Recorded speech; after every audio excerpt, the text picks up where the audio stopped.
What is good, everybody? Welcome back to another episode brought to you by the League FFB. Today, we're here for an episode of Let's Talk Dynasty, and what we are going to be doing is predicting who the 2024 fantasy football season award winners will be. If you've been a part of this channel for a while, you know at the end of the 2023 season, we gave awards for the best fantasy football quarterback, running back, wide receiver, tight end, breakouts, busts, MVPs, all of that stuff at the end of the season. We're going to be predicting who those players will be during the 2024 season here on today's episode. So make sure you guys stay tuned, get these predictions right from us. And as I say us, you know it wouldn't be an episode of Let's Talk Dynasty unless we had my co-host in the building. So let's bring MFGDs in here and let's start talking about these predictions.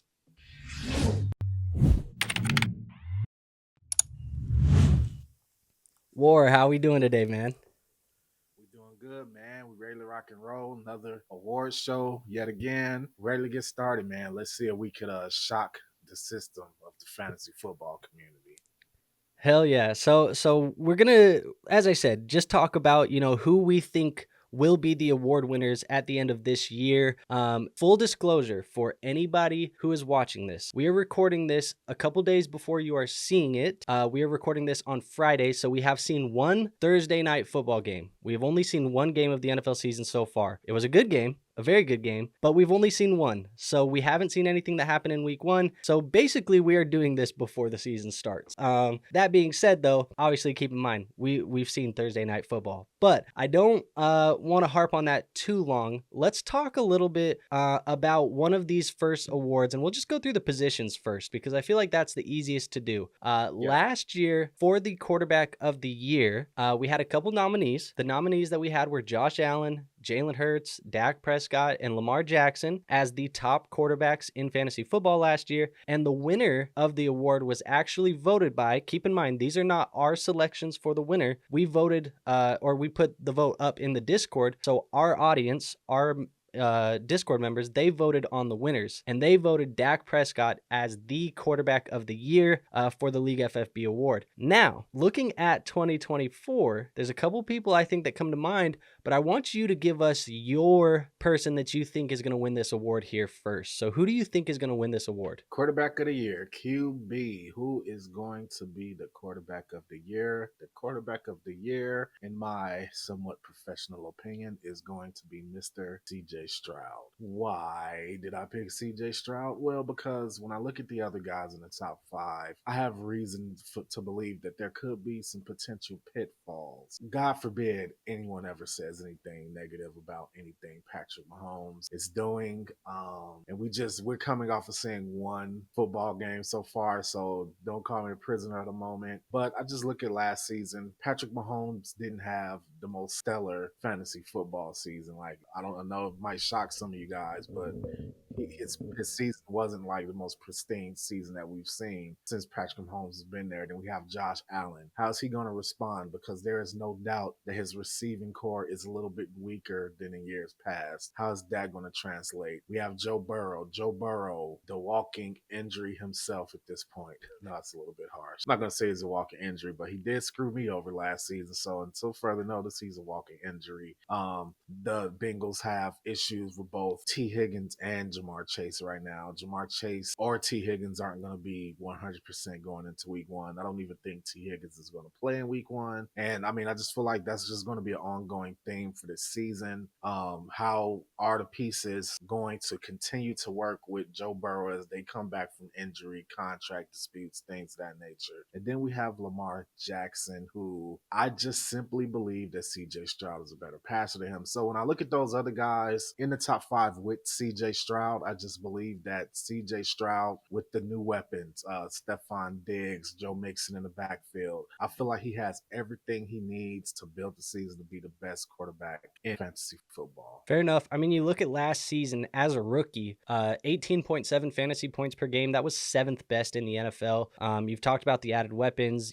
Joe Mixon on the ground, who can even be used as a receiving threat in the receiving game, better than what Devin Singletary and Dameon Pierce were last year. Like, there's definitely a range of outcomes where he steps up and he does really take that next step forward and becomes a really elite asset. However, I will say he is not the pick that I am making, the pick that I am going to say is going to be the quarterback of the year, it's not going to be really anything new than a guy that's been dominant over the last couple of years. And I'm going to go with Josh Allen. And look, this is probably going to surprise some people because, as you've mentioned, and you already brought it up, people are nervous about Josh Allen with the departure of Stephon Diggs. I just want to highlight how good he has been over the last couple of years. Since 2020, that was like, it seems like forever ago at this point. 2020. He has been the quarterback one on the season in fantasy points per game 3 times. His lowest finish since 2020 has been QB3 on fantasy points per game, and that was when he averaged 24.3 fantasy points per game. Now, I understand he's probably not going to be the guy that passes for 40 touchdowns with this offense. He's probably not going to be the guy that passes for 5,000 yards in this offense. But I'll tell you what, I see a range of outcomes right now where Josh Allen, the build that he has, the offense that he's going to be in, the little bit worse of a defense that he has this year, this could be a situation where the Bills are not as dominant as they have been in years past. They're trailing in some games. Games are just competitive more throughout the 4 quarters of football where they're having to pass the football and make big plays, and Josh Allen is going to run his ass off this year. I think this is going to be a player that is going to have to put the team on his back if the Bills are going to be a playoff contender, which I think they still will be. And he's going to have to put the team on his back. I could see him rushing for 800 yards this year. And if he does that, we're talking about like reincarnated Cam Newton in fantasy football right now in Josh Allen. And I think if he does that, this is going to be a guy who is quite frankly one of the best quarterbacks that we have seen in fantasy football history if he does rush for that amount of rushing yards and if he does have the passing touchdowns and all of that other stuff. So I think Josh Allen is going to be elite this year. I'm not worried about a fall off at all because I think you take away some of the pass, Josh Allen's going to give you some extra with the legs. And in fantasy football, you know, the legs actually might be worth a little bit more than the arm. Yeah, I could definitely see that. Like, I definitely am not here poo pooing Josh Allen. I just think the weapons are a little bit less, but he's going to use his legs. But I do want to forewarn everybody that you use your legs more, you open yourself more up to injuries. I understand Josh Allen is a very big boy, but those hits add up, man. Those hits add up. They do. They do. And yeah, I mean, this is assuming he stays healthy throughout the whole year, right? Let's move on to the tight end. The tight end award last year, we had the nominees of Travis Kelce, TJ Hawkinson, Sam Laporta, and George Kittle. The winner of the award for us last year was actually TJ Hawkinson. That's who the people voted as the most valuable tight end in fantasy football. And this year, the tight end room is a little bit different. I think the tight end landscape is a little bit different. But who do you think is going to actually end up being the most valuable tight end this year? Despite everything I just said in our previous slides, my tight end of the year is actually going to be Mr. Dalton Kincaid. Why am I picking Dalton Kincaid? Because there are going to be a ton of vacant targets available in Buffalo. And if Josh Allen is to have any measurement of success this year, it is not just going to be because he is running everybody over. He is still going to have to do it with his arm, and the benefactor of said arm will be Mr. Dalton Kincaid. Now, I understand that we have Mr. Kerr. I understand that we have Mr. Coleman, who both me and Andrew are not very high on. And I understand that we have the dual capabilities of Mr. Curtis Samuel, who will both be running and catching the ball, as well as some other minor pieces in that offense. But I think Dalton Kincaid will be the de facto number one receiving option for the Buffalo Bills, and I think we're going to see a great season out of him. Something akin to Sam Laporta's season for last season. I simply think Sam Laporta will still be very good this season. I just think that he's going to take a step back. I did also consider putting Brock Bowers as the tight end of the year, but I think the idea of a rookie tight end having a very high level of success 2 seasons in a row, Sam Laporta, and this year Brock Bowers, just don't think that's very likely. I also think we are now seeing the end of days, the downslope, the downfall, the cliff of Travis Kelce and Mark Andrews, and I think that is going to coincide with the rise of guys like Dalton Kincaid, Sam Laporta, K. Dotson. Yes, I said K. Dotson, and Isaiah Likely. So let's just look at it. But I think the head of that pack will be Dalton Kincaid. Fair enough. Look, He was a 5th round pick in drafts this year. You know, he's a guy that I've talked about quite heavily. And if we are being completely honest, he was also my selection, my first choice at the tight end position. But I don't want us to pick the same guys. So I did make secondary picks. But I will say that Dalton Kincaid was one of my picks. And people who've been following the channel, they know that, you know, I made him a my guy for me this year at the tight end position. But the player that I am actually going to nominate, who I could actually end up seeing being the most valuable tight end this year, or the fantasy football tight end, is going to be Trey McBride of the Arizona Cardinals. I think Trey McBride could end up being one of the most valuable tight ends in fantasy football. And we're talking about, you know, Kincaid being a 5th round ADP. McBride was pretty much in the same spot. You had to make a decision basically between McBride, Andrews, and Kincaid this year in your drafts. And I think that, you know, another year of McBride in this offense working with Kyler Murray, now Kyler Murray being a little bit healthier, that's going to make things pretty big. And honestly, some people are going to say that like the addition of Marvin Harrison Jr. is going to hurt Trey McBride. I think it's going to open things up for Trey McBride, because now you got to think that there's another weapon on this football field that you have to cover. Last year, there was not any other weapons on this football field. It was the Trey McBride show, and that was it. Because as people kind of forget a little bit, Hollywood Brown wasn't even healthy for like a good chunk of that portion of the season where he was banged up, and he wasn't, I mean, there was times where he was on the field, but he wasn't healthy. So it was very limited in this offense. And I think Trey McBride this year, you know, looking at what he did last year and how he was scoring, especially in the second half, and to look back at the season and say he only scored 3 touchdowns. I mean, look, the ceiling is even higher this year if he does find the end zone a little bit more. And like I said, you got that second half of Kyler Murray. Now you have him for the full year. I think that's a guy who could end up being the tight end 1 this year. And if he does finish as the top tight end in fantasy football, I think a lot of people are going to be happy with where they drafted him at. I'm definitely not forget. I did seem like I forgot about Trey McBride when I was naming the rising tight ends, but Trey McBride could have a fantastic season. Do I think he's a little overrated by the community? Yes, they have him a little. He's in that category with Puka Nacua. I think that he will have a very good season. And I am one of the people you were talking about, Andrew. I do have concerns about Marvin Harrison, and I also don't appreciate your lack of respect for Michael Wilson and Greg Dortch. Those are also guys that could cause a little trepidation for Trey McBride. But I like your pick. I can see him have a good fantasy tight end of the year award going his way. I don't think he'll get it. I think your real pick in your heart is also Dalton Kincaid, but I It think is. Trey Look, like I said, he was the number 1 choice for me, and I didn't want to be boring and say like Sam Laporta is going to smash again this year, because I feel like Sam yeah, Laporta yeah, is like pretty damn good. yeah. And so I was like, let me look at this and think who could actually become valuable. And I was also trying to think like from a fantasy like award winner standpoint. I feel like the voters last year, at least, it felt like our voters in our community kind of like also accounted for, did I draft this guy to be elite, or did I draft him to be like a piece and he became elite? And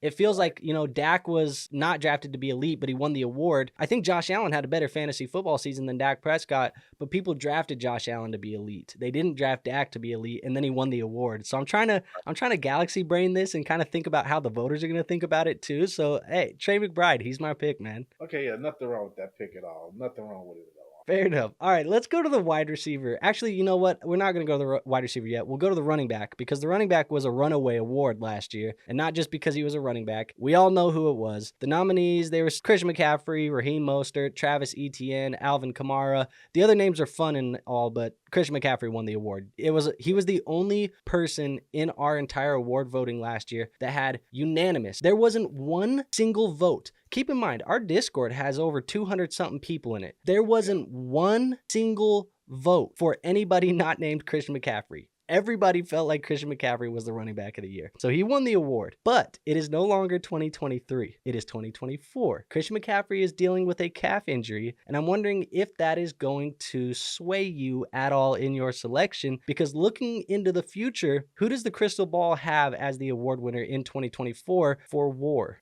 The crystal ball. Crystal in the ball. Tell us who's the best running back of all. The best running back is going to be Mr. Jahmyr Gibbs. Yes, I said it. Not Bijan Robinson, not Breece Hall, not Christian McCaffrey, not Jonathan Taylor, but Jahmyr Gibbs, who I believe this season the Detroit Lions will run a majority of their offense through Jahmyr Gibbs. I do feel like David Montgomery is going to be more of a liability than an asset, and I think that will benefit Jahmyr Gibbs. Let's talk about Christian McCaffrey. Let's talk about our runaway running back of the last season. Christian McCaffrey, I'm not going to be a conspiracy theorist here and say, oh, the Madden curse, the Madden curse. I'm not going to do that. But what I will do is look at the fact that he's a running back getting up in the years and he's starting to have lower body injury. Simple as that. It's The time for the facts are mantle. facts. The facts are facts. It's time for the mantle to be passed. There was once upon a time where Christian McCaffrey was not the bona fide best running back every year. He used to share that title with a player known as Todd Gurley. What happened to Todd Gurley? Lower body injury. And the same thing is happening to Christian McCaffrey. If you drafted Christian McCaffrey #1 overall, you will you will rue the day. You will rue the day that you drafted Christian McCaffrey #1 because Christian McCaffrey will not play an entire season. Bijan Robinson, all the ability in the world, but also all the hype in the world, and I do not see Bijan as this be-all, end-all of running backs. I've never seen Breece Hall as this be-all, end-all of running backs. I think they're very, very good running backs, but they're not going to be Jahmyr Gibbs, not this year. This year, I think Jahmyr Gibbs is not only going to turn heads, but he's also going to plop heads right off of opposing fantasy football teams because he is going to be winning leagues, and he's my running back of the year, man. All right. I mean, last year as a rookie, 16.1 fantasy points per game. That was 8th overall in the NFL. And like I said, he was a rookie and he was in a split backfield and he wasn't, it took 2, 3, 4 weeks before I feel like Gibbs even got really rolling because Dan Campbell wanted to work him in as a rookie the way that they always want to work guys in. Yeah, whatever. Yeah, I feel like when you have a rookie that talented, you just let him play, bro. Like, why are we working guys in? Yeah. Like, I feel like, I don't know. Anyways, whatever. They did the same thing with Dalton Kincaid. They worked Dalton Kincaid in and let, Dawson Knox get the majority of snaps. Your football team's better with Dalton Kincaid playing tight end. Yeah. But anyways, I don't hate it. Look, man, usually when running backs see, that step forward, that significant step forward, it is rookie running backs going into their second year. That second year leap for a running back is true. It is real. It happens a lot. So if anybody is going to take a significant step forward and become an elite fantasy football asset worthy of being the fantasy football running back MVP, it is going to have to be a running back that's going into their second year or somebody who actually has elite top level talent, which I think Jahmyr Gibbs has both of that. Now, that being said, I know I said I didn't want to pick Sam Laporta because it was boring and yada, yada, yada. I'm picking Breece Hall, man. Look, I know the way that you just talked about him, it sounds like you might not love the pick from me, but I will say, last year, there was no running back that was really catching more footballs than Breece Hall. Breece Hall's efficient on the ground. He's another year removed from the ACL tear. This offense should be a little bit better this year. At least Jets fans better hope that they look better this year with Aaron Rodgers instead of Zach Wilson. And what that comes with is going to be more touchdown opportunities, more trips to the red zone, things like that. If the running back, if the touches remain pretty much the same in the receiving game, if the touchdown numbers come up, if all of that stuff happens, which it should happen for Breece Hall, we're looking at a guy who could finish as the #1 overall running back in fantasy football. And like you said, if you're worried about, CMC, there's only a couple guys that can really dethrone him. And I think Breece is going to be one of those guys just purely off the volume, the talent, and the opportunity that he has in front of him. He would be my pick for fantasy football's MVP. And I'm pretty sure that of the big three, because there was a big three in the running backs in drafts this year. It was CMC, Bijan, and Breece. Breece was the third drafted out of those three almost every time. It was always CMC and then Bijan for the most part. So I think of those big three, the elite ones, he was the best value. And because of that, I think he ends up as the MVP. He's my pick. There's a lot of ifs and wishes that go along with Breece Hall. But you know what? If wishes were fishes, we'd all take a swim. And I just think there's a lot of wishing going on with Breece Hall. Oh man, I wish Aaron Rodgers could stay healthy, because then if he did, then Breece Hall would do this. I wish Breece Hall would stay healthy, because if he did, he would be the top running back in fantasy football. I just, and I don't want people to think that I'm not saying, don't hear what I'm not saying. I'm not saying that Breece Hall is bad or that Breece Hall isn't one of the top 3, 4 fantasy running backs. He is. I'm just saying he's not going to be the best one. And I'm just saying, like, I've always felt like to look at Breece Hall as like this, like 1B or even B to like a Christian McCaffrey. I just think that's a mistake. I don't think that he's the second best or third best fantasy running back. I think he's probably like fourth or fifth. I think he's about fourth or fifth. That might get some people hot. I always make people. That's what I do. That's why they call me MFGD. As long as you okay with it. Yeah. CMC, Bijan, Jahmyr Gibbs, and then we can have a conversation about whether or not Breece or Jonathan Taylor should be up there. That's where the conversation starts. And yeah, man, Breece Hall, he's gonna have to show something, man. But I don't hate your pick. He's in the top 4 of running backs. So can he end up number 1? You're in the top 4. That means you're close enough. You could argue that there's a Patrick Mahomes of running backs, which would be like Christian McCaffrey, I guess. But since he's getting injured this season, you're just predicting that. Yeah, we could just go ahead and say that Breece has a shot to be the best running back. I just don't think. All right. Well, I think if there was a bold prediction, which I don't even think that this is that bold, I feel like he just finishes as the RB1 this year. But that takes us to our wide receiver position. Our wide receiver position last year, it was another, award that the votes were pretty heavy on one side.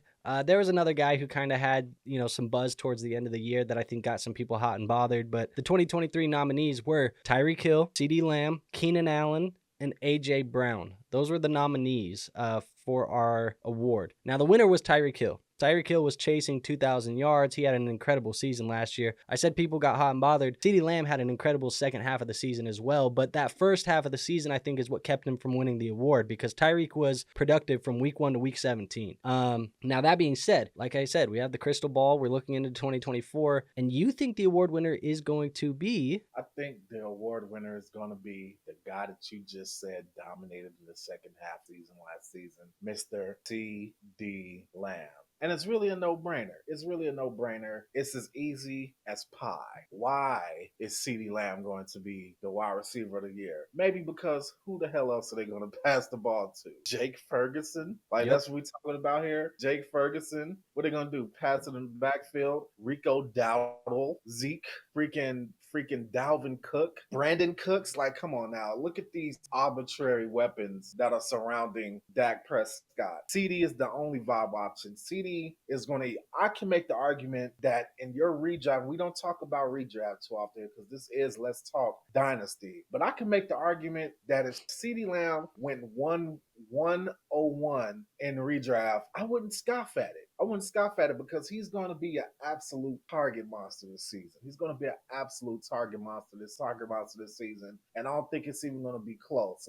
There's really only 5 guys to even consider in this conversation. Tyreek, CeeDee, Jahmyr, Jefferson, Amon-Ra, St. Brown. I could tell you right now, and I'm sorry, Andrew, I could tell you right now, JJ and Jahmyr, they're already out of the run. They're already out. Get them out of here. They're already out, okay? Because one is catching passes from Sam Darnold, and the other just spent most of the offseason in a hold-in. And he's talking about stuff he don't know if he's playing in week 1. So you're already off to a rough start. So really we're talking about Amon-Ra, Tyreek, and we're talking about CeeDee Lamb.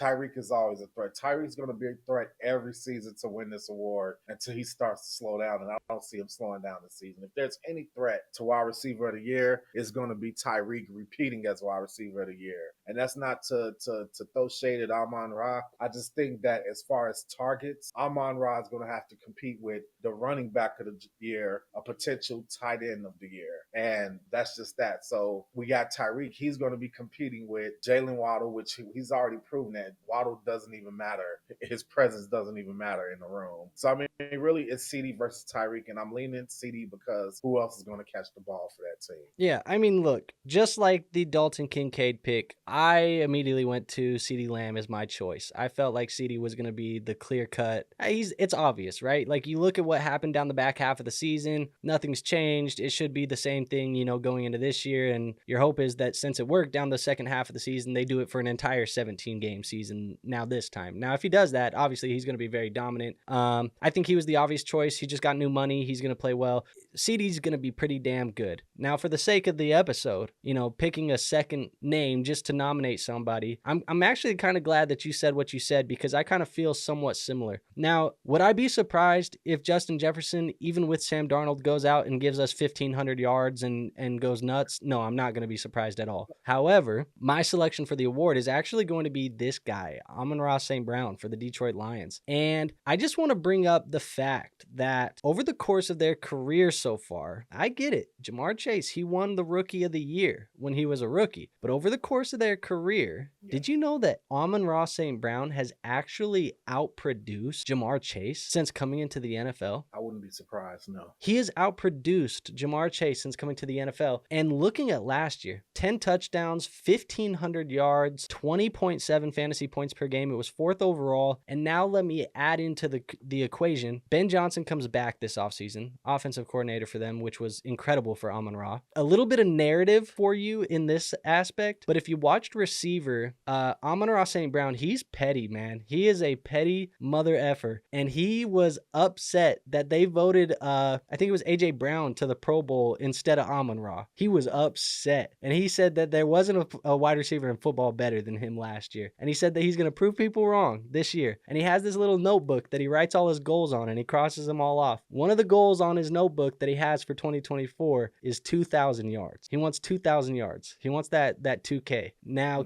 can he do it? I don't know. But he's going to be determined to do it. And if you want to buy into that narrative, which again, this is getting very narrative based, and I don't want the whole argument to be narrative based. Jared Goff plays his best football in dome games. Right. Like 15 of his 17 games this year are in a dome. All of them are in a dome this year, pretty much. So if all the stars aligned, it could be Amon-Ra St. Brown. I love Amon-Ra this year, man. I think Amon-Ra is going to be incredible. But look, you just want to look at the stats by itself, and you don't want to, buy into the narrative. This is a guy who was top 5 in targets last year, top 5 in target share, top 5 in target rate. He was taking, top 5 numbers out of the slot, which is what produces a lot of fantasy football points is when you play in that slot because you play close to the line of scrimmage. Top 3 in red zone targets, top 2 in receptions, top 3 in receiving yards. I could go on and on and on. He's basically top 5 in every category. He is as elite as it gets. And look, I think if anybody could end up being the fantasy football award winner for the wide receiver position, probably Amon-Ra St. Brown, because in drafts, he was going after Tyreek Hill,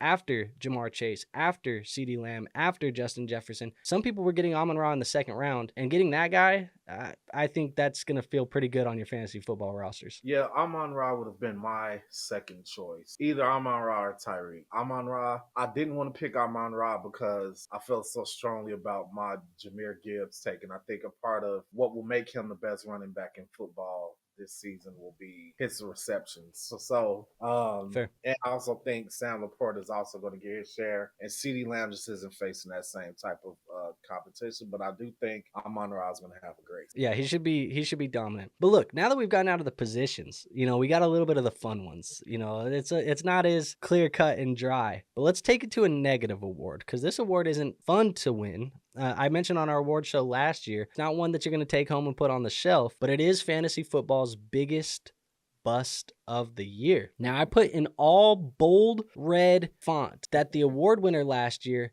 neither of us agreed with. On the award show, you and I both talked about how we didn't like that the voting went that way. We didn't agree with it. But the nominees were Austin Eckler, who I think should have been the award winner last year, Patrick Mahomes, Davante Adams, Jalen Waddle, and Kyle Pitts. And the award winner voted by our community was Patrick Mahomes. And I did not agree with Patrick Mahomes being the biggest bust last year, because Patrick Mahomes was still good for fantasy football, and Austin Eckler was not. And you drafted Austin Eckler in the first round of your fantasy football draft. So that being said, Mahomes was the biggest bust. But who do you think will be the biggest bust here in 2024? I take no pleasure in saying it. And as I will say a couple more times, I don't want to be a prisoner of the moment. But my biggest bust of this upcoming season is going to be Derrick Henry. And I'm sorry, does some of it have to do with what I've seen last night? Yes. I'm not going to lie to you guys. I'm War. I shoot straight. What I seen last night was malpractice in terms of using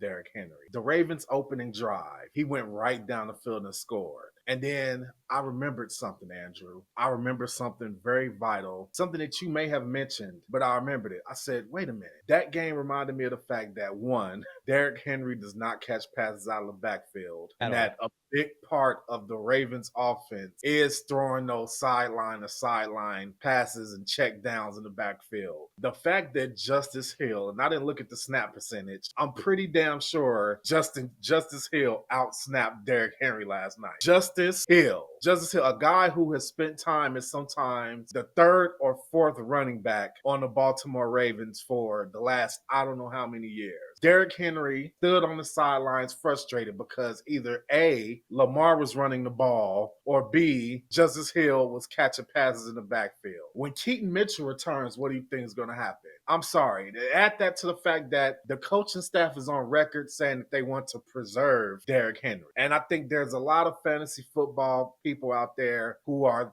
touting Derrick Henry as, this running back one is going to just go out there. He's going to do the same thing that he did for Tennessee. And I just don't see it happening because they have a running quarterback. They have a game plan that focuses on check downs and sideline to sideline plays. And you're not going to have Derrick Henry out there all day, every day running like he did for Tennessee. That's not even mention the times where there's a negative game script and Baltimore has to pass to keep up with the teams they're playing like they had to do with Kansas City, or they're just pretty much playing catch up. So yes, I think that is going to lead to Derrick Henry being a bust. And that may not be true as from a team perspective in real life for the Baltimore Ravens, but for people who play fantasy football who have Derrick Henry and depend on Derrick Henry to give them running back one numbers, I think you just may be in for a rude awakening. Yeah.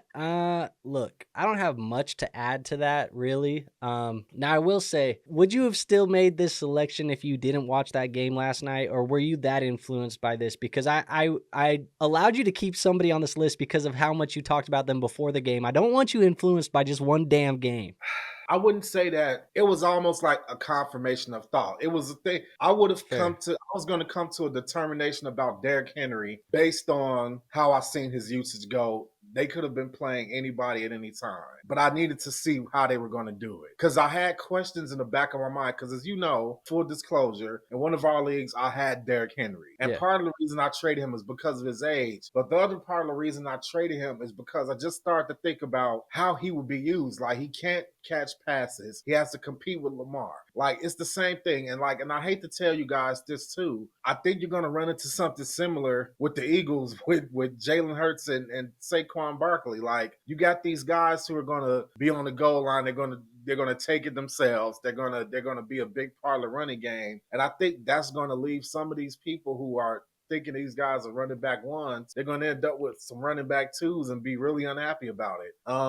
But yes, that game didn't influence me totally because if I went by the first possession of the game, I would have been like, oh yeah. But it's just the fact that even when the game was close, they didn't really use Derrick Henry. It was a usage thing, so not so much of an individual performance. I think if they were actually letting him run the ball, that he would have performed well. So it isn't necessarily him falling off a cliff or anything like that. It has more to do with usage. And I just need to see it with my own eyes of how he was going to be used. Fair enough. I mean, when I was watching it, I kind of felt the exact same way. I was like, because I do have Derrick Henry on one of my contending teams. And my plan, I had shopped him over the last month or so before the season started because I thought maybe, people would get hyped out just because the season was close and they felt like Derrick Henry was, being drafted in your redraft leagues and things like that. So people would get hype about Derrick Henry. Unfortunately for me, the league that I was in, the people in there are savvy enough that they were not buying into the Derrick Henry hype in Dynasty. And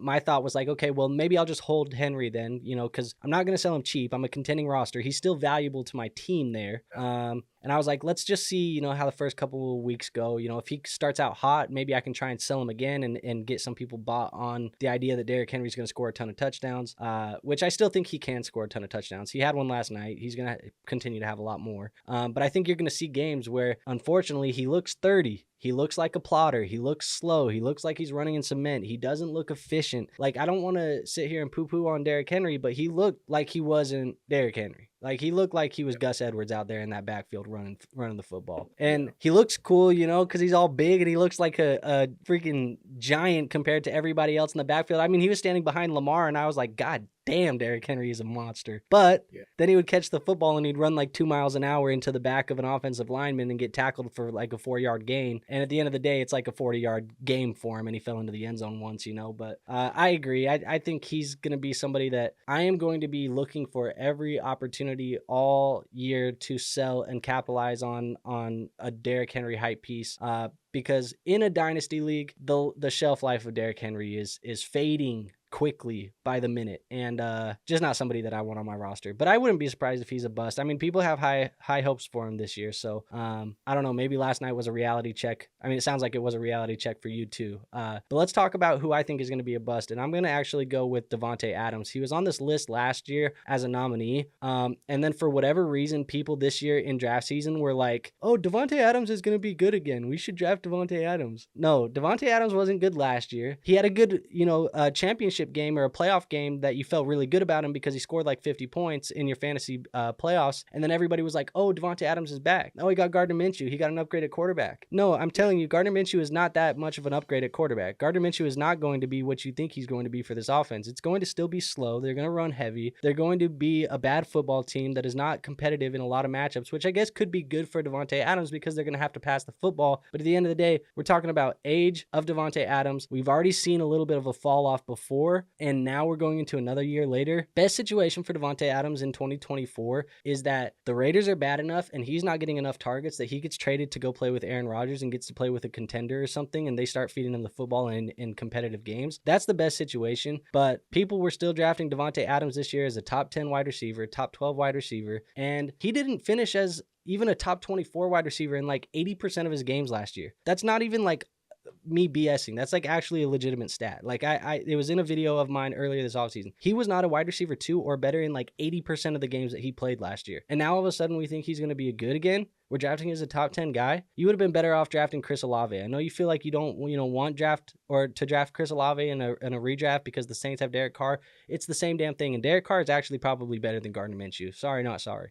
Look, it's just Davante Adams is going to be bad, man. And I say this knowing that in my week 1 rankings that I did this week for redraft, I have Davante Adams as a top 12 wide receiver this week. And I say that knowing that, but we're talking about over the course of the season. We're not talking about from a week by week basis. And he may start out hot. I'm telling you, if he does finish the way that I think he's going to finish, because he plays the Chargers and we know that he has this vendetta against the Chargers and he usually torches them and yada, yada, yada. If they start out hot, they feed Davante Adams this week. He does finish as a top 10, top 12 wide receiver in your dynasty fantasy football leagues. Sell his ass quick. Sell him, because you do not want to hold on to the bag of Davante Adams. If you can get a late first round pick, get out. If you can go get another guy that's even in the same type of range and is 5-6 years younger, get out. Like, I'm just telling you to do it now, because you could have a portion of the season like we had last year where there's 8, 9, 10 weeks in a row where you're like, what the hell do I do with Davante? He's Davante Adams, so I don't want to sit him on my bench, but every time I start him, he scores 6 points. Like,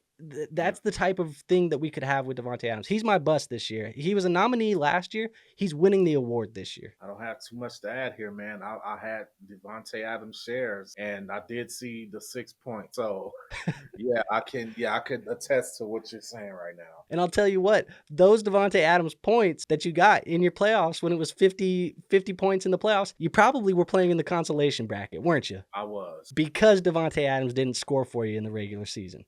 100%. Yep, it's not good. But let's talk about something a little bit more positive, because that's a negative award. We got breakout player. And as I said, I only allowed you to keep this name because there are receipts. And I'm going to defend you actually for a second. There are receipts. Go back on the channel. People in the Discord, they've already been hitting me up talking about, hey, War might have been onto something. War might have been onto something. There's people saying, in the Discord. So if you're new to the channel, this is the first time that you've watched this. I know I said that we already watched, Thursday Night Football. We've already seen, this guy kind of break out just a tiny bit already, maybe a lot of it. We've seen the breakout already happen, but there are receipts dating back to May, April, maybe even last year of you liking this player. And there's two specific receipts. One that I found today that thanks to Mr. Bowtie, he sent it to me, where you were calling out the usage for this player. And there's another one on a trade show not too long ago, two trade shows ago, which would have been like 2 months ago, where you said, this player is coming. He is coming. And so pause that, of course. Now, that being said, who is the player for you? Oh man, yes. I have been hyping this player up for quite some time, and he is soon to get his flowers, not his teammate. I am talking about Isaiah Likely. Yes, Isaiah Likely of Thursday Night Football fame. But I'm here to tell you that this fame was already written in the stars long before that. Andrew, since week 14 of last season, did you know that Isaiah Likely had 3 top 5 fantasy tight end finishes? That's not to mention 1 top 10 fantasy tight end, which is a little less glamorous, but we're talking about a guy that was putting up 20-point game after 20-point game. He probably got some people to the playoffs in fantasy football. So when I heard this offseason, and I kind of knew this before this even happened, but Mark Andrews getting in an accident and not really being ready to start the season, that only further solidified what I thought was going to happen. Here's the thing, man. The Ravens, they don't have an actual wide receiver one. And Mark Andrews isn't exactly athletic. He's big. He's big and he's a good route runner and he has great hands. That's what Mark Andrews does. But with Isaiah Likely, you have a guy who is athletic, who can stretch the field and do some of the same other things that Mark Andrews does, and he's younger. And I just feel like he's going to break out this year, man. This thing that he did this past week, okay, we could even, if we want to, we could say it's a fluke. But if you actually looked at the game, his usage, and people are going to say, oh, well, Mark Andrews, he was coming back from an injury and, he's not 100% yet. But here's the thing. There's no way that they seen what Isaiah Likely did last night and came to the conclusion that let's take that away. Let's not do that anymore. And if you looked into the eyes of Mark Andrews during the game, you could see the fear that his job was being taken. You could see it. It's the same look that Derrick Henry had in his eyes. They were standing next to each other, both looking like this, one's wondering how the hell did Justice Hill surpass me on the depth chart? And the other one wondering, God damn it, I tried to hold this kid off as long as I could, but I can't. They got a taste of it at the end of last season while he was out. Look, I'm going to tell you now, Andrew, he'll back this up. Some of the biggest stars in football history, I'm talking about guys that are legends, future Hall of Famers. They usually, when they fall off, the beginning of the fall off is a younger player coming behind them and making it to where they can't keep that player off the field. And that's happened. Mark Andrews, his injuries have opened the door for a very likely replacement. And he stepped through the door, and now they're not going to be able to turn that off, man. I think that you're going to see a breakout, and I think it's important for me to tell you guys how I consider breakout. A rookie player cannot be a breakout. Like, that's why I can't say, Xavier Worthy or like one of these other guys.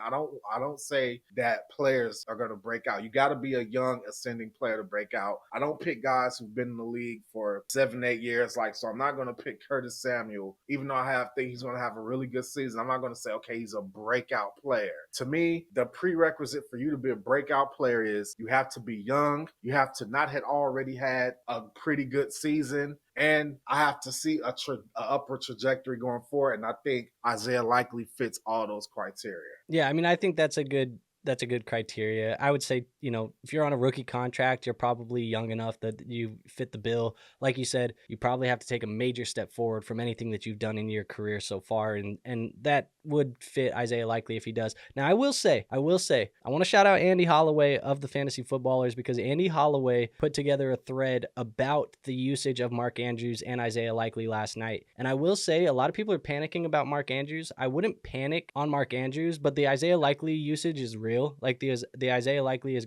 it does seem like this is going to be something that they use in their offense for the majority of the season. But don't panic on Mark Andrews. He saw one of the highest double coverage and triple coverage rates of any tight end ever in the history of football last night. Like, the Chiefs defense did so good at covering him that they eliminated Mark Andrews out of that football game. So don't panic on Mark Andrews if you think like Mark Andrews all of a sudden has turned into dust. He hasn't. They just played really good defense, and there was a lot of opportunities for him to get targets where he didn't get the targets. Don't panic. But that said, I do like your breakout. Now, I am going to go over to my breakout here, and I want to talk a little bit about Jaxon Smith-Njigba of the Seattle Seahawks. Now, if you have been around this channel and if you've been a part of this channel for a while now, you'll know that for me, when I was looking at this rookie class last year and I was talking about, these prospects in general, JSN was my wide receiver one. He was the guy that I felt like was the best wide receiver in this class. But you'll also remember, if you paid attention, that I said JSN was not going to have the best rookie season of those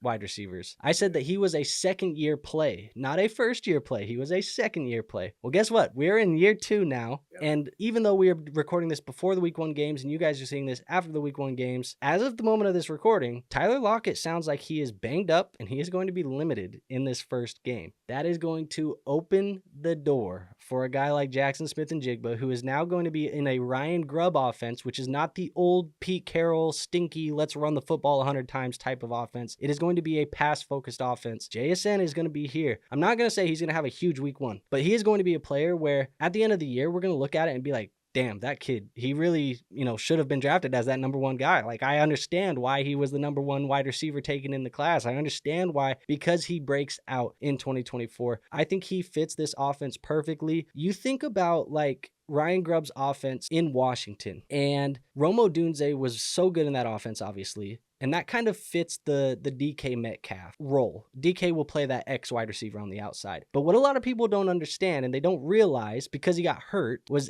actually Jalen McMillan was one of the most productive wide receivers in that offense. And he was actually out targeting Rome Odunze in that offense when he was healthy because he was playing that slot wide receiver role. Now, JSN is going to play that same type of role in the Seattle offense. And I'll tell you what, JSN is much, much more talented than Jalen McMillan. I like Jalen McMillan, but he's not as good as Jaxon Smith-Njigba. So he is going to have a very good role in this offense. It may not be, right away Week 1 he goes out and scores 30 points, 40 points, but I think he's going to have a very good season. And JSN is my choice for the breakout player of the year. I am right there with you. I think JSN will have a great season. I think it wasn't too long ago, maybe a few shows ago, that we said that it's kind of now or never for JSN. This has to be the season where he overtakes Tyler Lockett, and I think he's going to do it. I said that by the end of this season, the question is going to be, can JSN overtake Tyler Lockett? It's going to be, is JSN the wide receiver 1 for the Seattle Seahawks, or is it DK Metcalf? That's the level of talent that I think JSN has. He's in a new offense. Shane Waldron isn't there, even though I don't think Shane Waldron was the problem. I think the problem was stinky Pete Carroll, like you said. And his that stinky offense. And this run stuff. But yeah, man, I'm JSN. He's on my list of guys that could potentially break out. And if you ask JSN too, he didn't seem like he gave a very positive review for Shane Waldron either. So yeah, I heard him. They asked him something about Shane Waldron. Are you happy? I can't remember. Are you happy about him going to Chicago or something? He said, yeah, I'm happy he left. Whatever. Anyways, he's my choice. So he'll be the breakout player for me. Let's go to the rookie of the year though. Rookie of the year for fantasy football. I'm not predicting who's going to win the rookie of the year because I think that's different.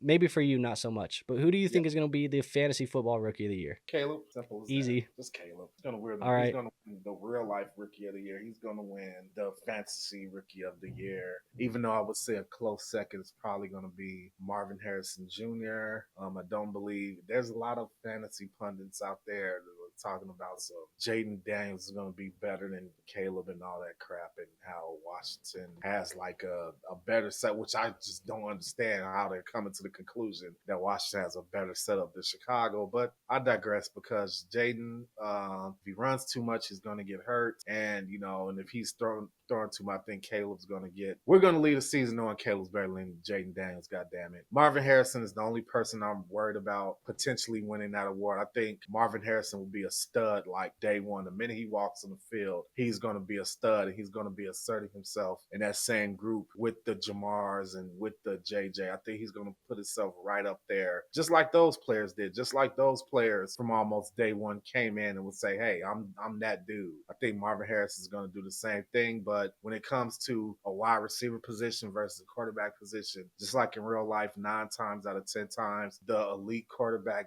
of the rookie quarterback that plays very well ends up being the rookie of the year, and I think that's what's going to happen here. I don't have to go on too much more about it. We all know about the weapons, the Rome Odunzes, the Keenan Allens, the DJ Morris, the DeAndre Swifts, the Cole Kmets, the Gerald Everetts. We know about all the weapons at Caleb Williams' disposal, and I think he's going to use those weapons in the beginning of the season, and towards the end of the season, you're going to start to see that magic that he's been creating at Oklahoma, at USC. So that's kind of where I'm going with this for the rookie of the year. Yeah, I can't hate it. Look, Caleb Williams, I think he's going to be a superstar at this level. So, I can't hate on it. Kid's even getting his jersey retired at USC as we speak. So, look, he's legit. I selected Marvin Harrison, and you said this is the only other guy that you felt like could win it. Look, I think this kid is going to dominate. I know you said day one, he's going to come out. I have him. I caught some heat actually for our meshed audience, the people who watch me on BDG and the people who watch over here at the League FFB. I caught some heat in the BDG comment section about Marvin Harrison and how I had him ranked in week 1 of the fantasy football season, because I said, look, Marvin plays the Buffalo Bills. The Buffalo Bills defense is in shambles at the moment. No Tre'Davious White, no Jordan Poyer. Like, they don't have any of these guys that they've had over the last couple of years. I said Marvin Harrison in week 1, he's going to arrive week 1. This is just what's going to happen. You drafted him as a generational talent, and I'm putting quotations around it, and it may seem like I'm being facetious. I think he is a generational talent at the wide receiver position. He is going to be elite. And I think, like you said, the rookie season of Ja'Marr Chase, Justin Jefferson, these elite wide receivers that come in and dominate from day one all the way through. I think that's what Marvin Harrison is going to be for the Arizona Cardinals. And I've already talked about, how much I love Kyler Murray and how much I think, this is a bounce back year for Kyler Murray. And I think he's going to, ascend to that top level. It doesn't happen without Marvin Harrison. They work hand in hand together. You already know I had Trey McBride as the tight end guy here. This is going to be a very improved Arizona Cardinals offense, and it starts with Marvin Harrison Jr. Marvin Harrison Jr. is my pick for the rookie of the year. Yep, and not to mention, and I told this to one of our other friends, not to mention just the negative game script too. As great as the Arizona Cardinals offense is going to be, I think their defense is going to be putrid, and I think that's going to create a lot of negative game scripts. You're going to see a lot of games where Kyler Murray has to pass to win, and I think that's going to benefit Trey McBride and Marvin Harrison Jr. So yep, and they're going to play fast play. They're going to have a fast pace of play too. They're going to have to play it fast if they want to, play in these games. Like you said, PFF has their defensive line, the Cardinals defensive line, ranked 32 out of 32 in the NFL. They're the worst in the NFL. There's starters on that defensive line that could be backups on half the NFL squad. So, like you said, they're going to play keep up, and it's going to be a lot of passing to Marvin Harrison Jr. So he's my rookie of the year. But let's go on. The final award. We kind of did the best at the positions. We did the breakouts. We did the bust. We did everything. Who is the MVP? Fantasy football's most valuable player. This is the player that everybody at the end of the year wishes that they had on their fantasy football team because they were that damn good. Who do you have as the MVP in 2024? The MVP in the 2024 fantasy football season will be the same guy who's going to win the wide receiver of the year. Is going to once again, and no, I repeat, I am not a Dallas Cowboy fan, but I see reality for what it is. The guy simply does not have competition for target. He's going to eat. He is going to, as great as Marvin Harrison Jr. might be this year, JJ Chase, Amon-Ra, Tyreek, as great as they are, they're all going to pale in comparison to what CeeDee Lamb does. And I think he's almost going to single-handedly win leagues for people this season. And my reasons were stated before, and they stand now, and I double down. Fair enough. I could see it. Like I said, he would have been my number one choice for selection at the wide receiver position. I could see this very well being something that happens. Now, I don't got to talk too much about my guy either, but the fantasy football MVP for me in 2024 is going to be Josh mother effing Allen, man. man. I just think Josh Allen is going to be so damn good. I keep throwing this comparison out there, and people are going to say it's crazy, and people are going to say it's not good. Assuming he is healthy, I think we are going to see similarities and shades of 2015 Cam Newton. I think that is what we are going to be seeing in Josh Allen this year. Keep in mind, Cam Newton didn't have that great of wide receivers either when he was balling like that. And Right. why was that? Because he had to run the damn football. That year for Yeah. Cam Newton, 35 passing touchdowns, 3,500 yards. If you heard 35 passing touchdowns and 3,500 yards, you would say, that ain't that great of a season. That's not that good. But I'll tell you what, he also went for almost 700 rushing yards on the ground and 10 more rushing touchdowns. That is what Josh Allen is going to do. He's going to do that on the ground, and we know that Josh Allen has the arm to throw for 4,000 if he wants to. Yeah. If these guys do turn into who they thought they drafted in Keon Coleman, and if Khalil Shakir takes that step forward, and if Dalton Kincaid does turn into the tight end one. Sounds like a lot of ifs, but they're closer to reality than I think a lot of people think. Josh Allen is going to be dominant. I think a lot of people, especially in the Dynasty fantasy football space, I had a conversation the other day with a guy that I'm in the league with, in one of my leagues with, and he sold Josh Allen, and he said that he sees Josh Allen, taking a step back. He was like, I just want to get out before his value falls. I don't think that value fall is coming. I don't think it's coming at all. It's probably going to still be, at the end of this year, it's probably still going to be Patrick Mahomes and Josh Allen at the top of the top. Yeah, and funny enough, there's people out here who just have like this idea that Josh Allen is going to have some type of step back to see. Somebody actually let me draft Josh Allen in the draft a few weeks ago. Let me draft him at number 6. So in a super flex, just to be clear, because I think some in people a play one super QB. flex league, Yeah. in a super flex league, somebody let me draft him at 6, and I gladly accepted his tenure from on my team for this season. Yeah, man, I don't have too much to add. I can't be mad at Josh Allen at all. I could see it happening. Even though I didn't have him as my quarterback of the year, I still think that him winning wouldn't be a big surprise. Not at all. Like I said, over the last 4 or 5 years for Josh Allen, it has been QB1 on the season, QB1 on the season, QB1 on, like, he just keeps doing it. Would you be surprised if he does it again? I wouldn't. And actually, Peter Schrager on Good Morning Football had a good little segment the other day about Josh Allen too. I'm glad that some people still respect Josh Allen in the community, because it feels like a lot of people want to talk about the interceptions and want to talk about this and that, and they try and discredit Josh Allen a lot. But at the end of the day, kid's incredible. The kid's incredible. I can't say much about it. I'm also just a Josh Allen fan, but I hope that doesn't come off, more than what the actual, backing of my argument is here in this argument today. But I think when you look at fantasy football, what you want a dual threat guy. Josh Allen might be the best dual threat guy in the league right now. And some people are going to say Lamar Jackson is dual threat. He doesn't have the arm that Josh has. That's the difference. All right. So there you have it. That is our predictions for the 2024 Fantasy Football Award Show that will happen at the end of the year. It'll be fun to come back. We do that receipts episode as well. It'll be fun to come back and see if we were right about our predictions when it's all said and done. But that is all we have for you guys today. So if you did enjoy this video, let's talk Dynasty moving forward. Just so everybody is aware, Let's Talk Dynasties in season will be on Wednesdays from now on. I think that's where I have them. Actually, no, I have them on Tuesdays. They will be on Tuesdays from now on. So you guys will see this on Tuesday, I think. It's the 10th, whatever the 10th is. I think that's a Tuesday.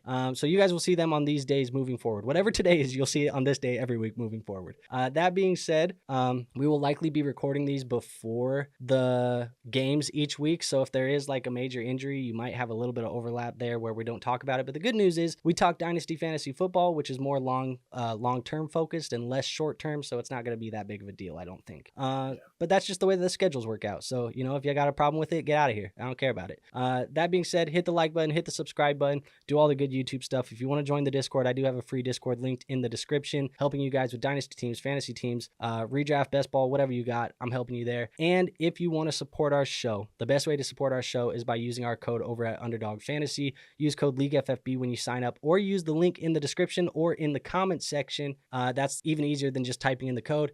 that will support our show financially. And it does give you a good, bonus cash on your deposit. You get to play with that. You get freebie picks in season. They're giving away like Kelsey 1 yard. I was sweating it the other night because it seemed like for 2 quarters he didn't catch a pass, but 1 yard is pretty easy. So that's what we're doing. War, where can they find you at? They can find me on Crimson Mass Pro Wrestling, where we talk about WWE, we talk about AEW, we have highlights, we have opinions with an attitude. So just come on, check us out. We're trying to hit 2,000 subscribers by the end of the year. Right now, we are at 1549, guys. So come on, all we need now is what, 400? And I don't know, I'm not a mathematician. So just know we need you to go subscribe. We need you to follow the channel and show support, especially if you're a fan of pro wrestling. Crimson Mass Pro Wrestling with an attitude. Yeah. Hell yeah. So guys, go subscribe to him, get him to, his goal. Get us to our goal of 3,000. Like I said, at the time of this recording, it's a couple days before you're going to see it. We're at like 2915, I think was the last time I checked. So we need like 85 subscribers. I'm hoping, with the week 1 news, the start sit streams, the waiver show that's going to come out on Tuesday, I'm hoping we've passed it by then. But if we haven't and we're only a few away, hit the subscribe button, help us hit 3,000. But with that being said, we will see you guys on the next episode next week. And that's about it. I have nothing else for you today, so I'll see you on the next one. Peace out.